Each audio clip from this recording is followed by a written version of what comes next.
vaxtınız xeyirli olsun değerli Magnum izləyicilərimiz.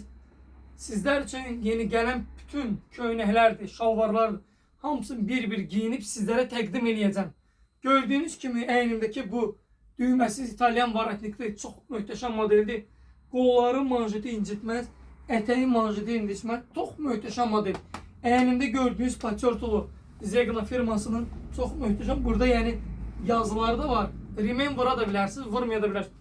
Ayağımda gördüğünüz sneakers model, Türk istehsalı, içi çölü deri, artipicik sneakers modeli çok möhtəşəm.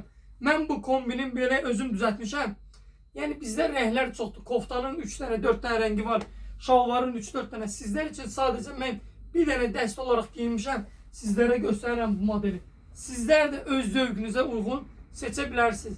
Ünvan həmişə dediyimiz kimi Əhmədli qəsəbəsi, Qaçaq Nəbi 10 Urfa restoranının yanı. Bizler sizin yolunuzu gözləyirik. Təşəkkür ederim, minnətdarıq. Çox sağ olun.